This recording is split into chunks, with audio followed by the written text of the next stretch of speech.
ನಮಸ್ತೆ ಫ್ರೆಂಡ್ಸ್, ಸ್ಕಂದ ಕ್ರಿಯೇಟರ್ಸ್ಗೆ ಸ್ವಾಗತ. ನಾವಿವತ್ತು ಒಂದು ಒಳ್ಳೆ ಚಿಕನ್ ಗ್ರೇವಿ ಮಾಡಿ ತೋರಿಸೋಣ ಅಂತ ಬಂದಿದ್ದೀವಿ. ನೋಡಿ, ಇಲ್ಲಿ ನಾನು 1 kg ಚಿಕನ್ ತಗೊಂಡು ನೀಟಾಗಿ ವಾಶ್ ಮಾಡಿ ಇಟ್ಕೊಂಡಿದ್ದೀನಿ. ಈ ಚಿಕನ್ ಗ್ರೇವಿ ಮಾಡೋಕ್ಕೆ ಜಾಸ್ತಿ ಏನು ಐಟಮ್ ಬೇಕಾಗಿಲ್ಲ. ಮನೆಯಲ್ಲೇ ಇರೋವಂತಹ ಕಡಿಮೆ ಐಟಮ್ಸ್ಗಳನ್ನ ಯೂಸ್ ಮಾಡಿ ಈ ಚಿಕನ್ ಗ್ರೇವಿನ ಮಾಡ್ಬೋದು. ಅನ್ನ, ಮುದ್ದೆ, ಇಡ್ಲಿ, ದೋಸೆ ಯಾವುದಕ್ಕಾದರೂ ಪರವಾಗಿಲ್ಲ. ಸೂಪರ್ ಕಾಂಬಿನೇಷನ್ ಈ ಗ್ರೇವಿ. ಪಟಾಪಟ್ ಅಂತ ಒಂದು 20 ನಿಮಿಷದಲ್ಲಿ ಈ ಚಿಕನ್ ಗ್ರೇವಿನ ದಿಢೀರ್ ಅಂತ ಮಾಡ್ಕೋಬೋದು. ಜಾಸ್ತಿ ಐಟಮು ಬೇಡ, ಜಾಸ್ತಿ ಸಮಯನೂ ಬೇಡ. ಒಳ್ಳೆ ಟೇಸ್ಟ್ ಆಗಿರೋಂಥ ಚಿಕನ್ ಗ್ರೇವಿನ ಹೇಗೆ ಮಾಡೋದು ಅಂತ ನಾವು ನೋಡೋಣ ಬನ್ನಿ. ಮೊದಲಿಗೆ ನಾನಿಲ್ಲಿ 2 ಈರುಳ್ಳಿನ ಹಚ್ಚಿ ಇಟ್ಕೊಂಡಿದ್ದೀನಿ. ಹೀಗೆ 1 ಹಿಡಿಯಷ್ಟು ಕೊತ್ತಂಬರಿ ಸೊಪ್ಪು ಮತ್ತು ಇಲ್ಲಿ 2 ಟೊಮೊಟೊ ತೊಗೊಂಡಿದ್ದೀನಿ. ಹುಳಿ ಟೊಮೊಟೊ ಆದರೂ ಪರವಾಗಿಲ್ಲ, 2 ಟೊಮೊಟೊ ತೊಗೊಳ್ಳಿ. 5-6 ಹಸಿಮೆಣ್ಸಿನ್ಕಾಯಿ ತೊಗೊಂಡಿದ್ದೀನಿ. ಜಾಸ್ತಿ ಚಿಲ್ಲಿ, ಜಾಸ್ತಿ ಖಾರ ಬೇಕು ಅನ್ನೋರು ಇನ್ನೂ ಸ್ವಲ್ಪ ತೊಗೊಳ್ಳಿ. 1 ಹಿಡಿಯಷ್ಟು ಬೆಳ್ಳುಳ್ಳಿ ತೊಗೊಂಡಿದ್ದೀನಿ. 3 ಇಂಚು ಶುಂಠಿ ತೊಗೊಂಡಿದ್ದೀನಿ. 1 ಟೇಬಲ್ ಸ್ಪೂನಷ್ಟು ಮೆಣಸಿನಕಾಳು ಅಂದರೆ ಪೆಪ್ಪರ್ನ ತೊಗೊಂಡಿದ್ದೀನಿ. 1 ಸ್ಪೂನಷ್ಟು ಪೆಪ್ಪರ್ ತೊಗೊಂಡಿದ್ದೀನಿ. ನೋಡಿ, ಇಷ್ಟೇ ಐಟಮು, ಎಷ್ಟು ಬೇಕಾಗಿಲ್ಲ. ಇಷ್ಟನ್ನು ನೀಟಾಗಿ ಹಚ್ಕೊಂಡು ತೊಳೆದಿಟ್ಕೊಂಡು ರುಬ್ಕೊಂಡ್ರೆ ಆಯಿತು.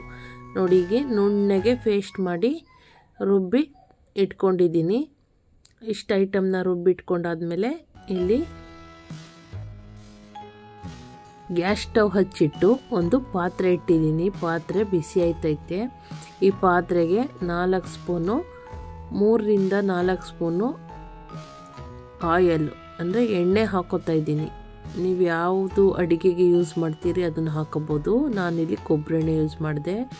ಫಸ್ಟು ನಾವು ಈಗ ಎಣ್ಣೆ ಕಾದಿದ ಎಣ್ಣೆಗೆ 1 ಸ್ಪೂನಷ್ಟು ನಾನು ಈ ರುಬ್ಬಿರೋ ಖಾರದಲ್ಲಿ 1 ಸ್ಪೂನಷ್ಟು ಒಗ್ಗರಣೆಗೆ ಅಂತ ಹಾಕೋತಾ ಇದ್ದೀನಿ. ಪೂರ್ತಿ ಖಾರ ಹಾಕ್ತಾಯಿಲ್ಲ. ಈರುಳ್ಳಿ ಹಚ್ಚಿ ಹಾಕೋಬೋದು, ಆದರೆ ನಾನಿಲ್ಲಿ ಇದಕ್ಕೇ ಈರುಳ್ಳಿ ಎಲ್ಲ ಹಾಕಿದ್ದೀವಲ್ಲ, ಅದಕ್ಕೆ 1 ಸ್ಪೂನ್ ಇದನ್ನೇ ಖಾರ ಹಾಕಿದೆ. ಸ್ವಲ್ಪ ಖಾರ ಒಗ್ಗರಣೆಗೆ ಹಾಕಿ ಇದು ಸ್ವಲ್ಪ ಬೇಯಿಸಿದ ಮೇಲೆ ಎಣ್ಣೆಲಿ ರೋಸ್ಟ್ ಆದಮೇಲೆ ಈ ಖಾರ ಇದಕ್ಕೆ ನಾನು ಈಗ ತೊಳೆದಿಟ್ಕೊಂಡಿರೋಂಥ ಚಿಕನ್ನ ಹಾಕೋತಾ ಇದ್ದೀನಿ. ಅಂದರೆ ಚಿಕನ್ನೆಲ್ಲ ನೀರು ಸೋಸಿ ಇಟ್ಟಿರಬೇಕು. ತುಂಬ ಚೆನ್ನಾಗಿ ತೊಳೆದು ನೀರೆಲ್ಲ ಹಾಕಬಾರ್ದು. ಇದರಲ್ಲೇ ಸ್ವಲ್ಪ ನೀರೆಲ್ಲ ಬಿಟ್ಕೊಳ್ಳುತ್ತೆ. ಚೆನ್ನಾಗಿ ಕಾಳು ಬಸಿಯೋ ಬೋಸಿಲಿ ತೊಳೆದು ನೀರೆಲ್ಲ ಸೋಸಿ ನಾನು ಚಿಕನ್ನ ಹಾಕೋತಾ ಇದ್ದೀನಿ. ಇಲ್ಲಿ ನೋಡಿ ಫ್ರೆಂಡ್ಸ್, ಅಂದರೆ ಮಿಕ್ಸಲ್ಲಿ ತೊಗೊಬನ್ನಿ. ಸ್ಕಿನ್ನು, ಬೋನ್ಸು ಎಲ್ಲ ಇರಲಿ. ಬರೀ ಕಂಡ ಪೀಸ್ ಎಲ್ಲ ತಂದು ಮಾಡಿದ್ರೆ ಅಷ್ಟು ಚೆನ್ನಾಗಿರಲ್ಲ. ಮಿಕ್ಸ್ ಚಿಕನ್ನು, ಒಳ್ಳೆ ಚಿಕನ್ ಎಲ್ಲ ಥರದ್ದು ಮಿಕ್ಸ್ ಇದ್ದರೆ ಗ್ರೇವಿನೂ ತುಂಬ ಚೆನ್ನಾಗುತ್ತೆ. ನೋಡಿ, ಈಗ ನಾನು 1 ಸ್ಪೂನಷ್ಟು ಹರಳುಪ್ಪನ್ನು ಹಾಕ್ತಾಯಿದ್ದೀನಿ. ಇದು ಫಸ್ಟು ಉಪ್ಪು ಹಿಡಿದು ಚೆನ್ನಾಗಿ ಚಿಕನ್ ಬೇಯಬೇಕು. ಈ ಹಸಿ ವಾಸನೆ ಎಲ್ಲ ಉಪ್ಪು ಮತ್ತು ಅರಿಶಿಣದಲ್ಲೇ ಈಗಲೇ ಅರ್ಧ ಚಿಕನ್ ಬೆಂದಿರುತ್ತೆ.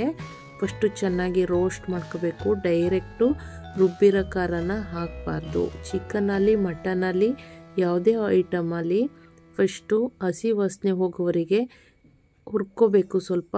ಆಗ ಒಳ್ಳೆ ರುಚಿ ಬರುತ್ತೆ. ತರಕಾರಿ ಆದರೂ ಅಷ್ಟೇ ಫ್ರೆಂಡ್ಸ್, ಸ್ವಲ್ಪ ಸ್ಮೆಲ್ ಹೋಗೋವರೆಗೆ ಹುರ್ಕೊಂಡ್ರೆ ಒಳ್ಳೆ ರುಚಿ ಇರುತ್ತೆ. ಈಗ ನಾನು ಒಂದು ಅರ್ಧ ಸ್ಪೂನಷ್ಟು ಅರಿಶಿನ ಪುಡಿ ಹಾಕ್ಕೋತಾ ಇದ್ದೀನಿ. ನಾನು ಖಾರ ರುಬ್ಬಕ್ಕೆ ಈ ಅರಿಶಿನ ಪುಡಿ ಹಾಕಿರಲಿಲ್ಲ.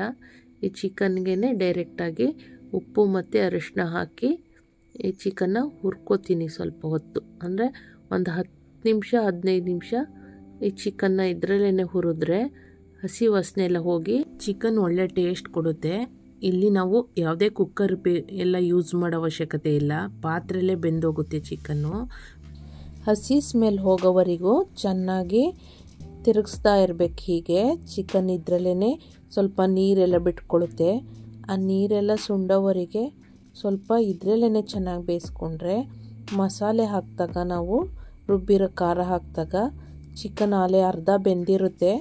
ಜಾಸ್ತಿ ಬೇಯಿಸೋ ಅವಶ್ಯಕತೆ ಇರಲ್ಲ. ಅದಕ್ಕೆ ಅರಿಶಿನ ಮತ್ತು ಉಪ್ಪಿನಲ್ಲಿ ಚೆನ್ನಾಗಿ ರುಬ್ಕೋಬೇಕು. ನೋಡಿ, ಇಲ್ಲಿ ಖಾರ ಕಡಿಮೆ ಆಗುತ್ತೆ ಅಂತ ಸ್ವಲ್ಪ ಹಸಿಮೆಣ್ಸಿನ್ಕಾಯಿ ಪೌಡ್ರ್ ಹಾಕ್ತಾಯಿದ್ದೀನಿ. ನೀವು ಬೇಕಿದ್ರೆ ಇದು ಆಪ್ಷನಬಲು, ಹಾಕ್ಕೊಳ್ಳಿ, ಒಳ್ಳೆ ಟೇಸ್ಟ್ ಬರುತ್ತೆ. ರೈಸ್ಗೆ ಅಂದರೆ ಅನ್ನಕ್ಕೆ ತಿನ್ನುವಾಗ, ಮುದ್ದೆಗೆ ತಿನ್ನುವಾಗ ಸ್ವಲ್ಪ ಟೇಸ್ಟಿಯಾಗಿ ಖಾರ ಖಾರ ಆಗಿದ್ದರೆ ಚೆಂದ.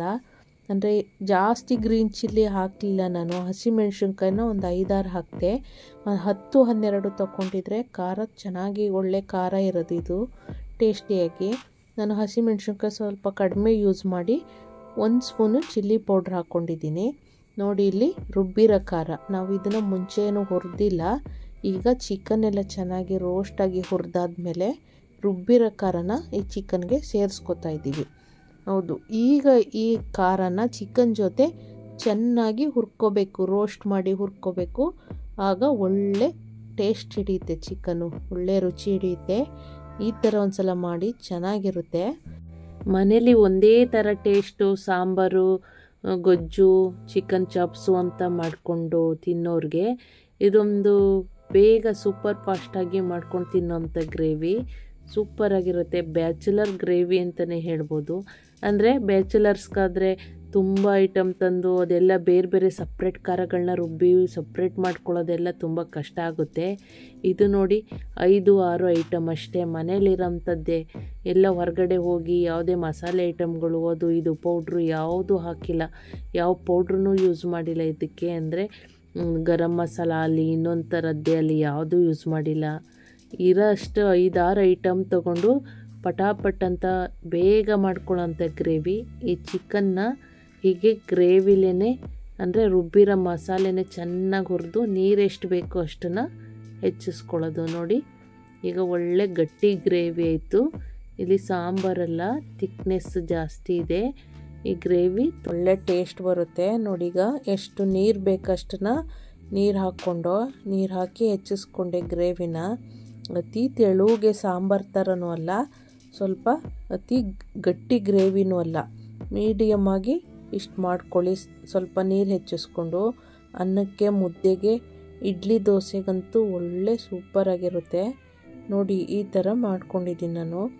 ಈಗ ಇದನ್ನು ಒಂದು 10-15 ನಿಮಿಷ ಬೇಯಿಸಿದ್ರೆ ಚಿಕನ್ ಗ್ರೇವಿ ಫುಲ್ ರೆಡಿ ಆಯಿತು. ನಾವು ಒಂದು 15 ನಿಮಿಷ ಮಸಾಲೆ ಜೊತೆನೇ ಚಿಕನ್ನ ಚೆನ್ನಾಗಿ ಹುರಿದು ಬೇಯಿಸಿದ್ವೋ, ಅದಕ್ಕೆ ಈಗ ಒಂದು 10-15 ನಿಮಿಷ ಬೇಯಿಸಿದ್ರೆ ಗ್ರೇವಿ ರೆಡಿ ಆಯಿತು. ಸೂಪರಾಗಿರ್ತದೆ, ಒಳ್ಳೆ ಪರಿಮಳ ಬರ್ತಾಯಿದೆ. ಈ ಥರ ರೆಡಿ ಆಯಿತು. ಈಗ ಬಿಸಿ ಬಿಸಿ ಅನ್ನ ಮಾಡಿಕೊಂಡು ಈ ಚಾಪ್ಸ್ನ ಹಾಕ್ಕೊಂಡು, ಈ ಚಿಕನ್ ಚಾಪ್ಸ್ನ ಹಾಕ್ಕೊಂಡು ಊಟ ಮಾಡ್ತಾಯಿದ್ರೆ ಸೂಪರಾಗಿರುತ್ತೆ. ಈ ಥರ ಒಂದು ಸಲ ಮಾಡಿ ನೋಡಿ, ತುಂಬ ಚೆನ್ನಾಗಿರುತ್ತೆ. ನಾವು ದಿಢೀರ್ನೇ ಅರ್ಜೆಂಟಿಗೆ ಚಿಕನ್ನಲ್ಲಿ ಏನಪ್ಪ ಮಾಡೋದು ಇವಾಗ, ಸಾಂಬಾರಿಲ್ಲ ಅಂತ ಯೋಚನೆ ಮಾಡುವಾಗ ಇರೋ ಅಂಥದ್ದು ಈರುಳ್ಳಿ, ಟೊಮೊಟೊ, ಹಸಿಮೆಣ್ಸಿನ್ಕಾಯಿ, ಶುಂಠಿ, ಬೆಳ್ಳುಳ್ಳಿ, ಮೆಣಸು ಇಷ್ಟೇ ಸಾಕು. ಇಷ್ಟು ಐಟಮ್ ಹಾಕಿ ಒಳ್ಳೆ ಟೇಸ್ಟಿಯಾದಂಥ ರೆಸಿಪಿನ ಪಟಾಪಟ್ ಅಂತ ಮಾಡ್ಕೋಬೋದು. ಇದೊಂದು 10-15 ನಿಮಿಷ 20 ನಿಮಿಷ ಟೈಮ್ ಇದ್ದರೆ ಸಾಕು. ಈ ಚಿಕನ್ ಸಾಂಬಾರು, ರೈಸ್ ಎಲ್ಲ ರೆಡಿ ಮಾಡಿಕೊಂಡು ತಿನ್ಬೋದು. ಒಳ್ಳೆ ಗ್ರೇವಿ ಅಂತಲೇ ಹೇಳ್ಬೋದು. ಚೆನ್ನಾಗಿರುತ್ತೆ, ಮಾಡ್ಕೊಂಡು ತಿನ್ನಿ. ಇದು ಮಾಡಿರೋ ನನ್ನ ರೆಸಿಪಿ ಇಷ್ಟ ಆಗಿದ್ದರೆ ಒಂದು ಲೈಕ್ ಮಾಡಿ, ಸಪೋರ್ಟ್ ಮಾಡಿ, ಸಬ್ಸ್ಕ್ರೈಬ್ ಮಾಡಿ. ಥ್ಯಾಂಕ್ ಯು ಫ್ರೆಂಡ್ಸ್, ಧನ್ಯವಾದಗಳು. ಎಲ್ರಿಗೂ ಶುಭವಾಗಲಿ.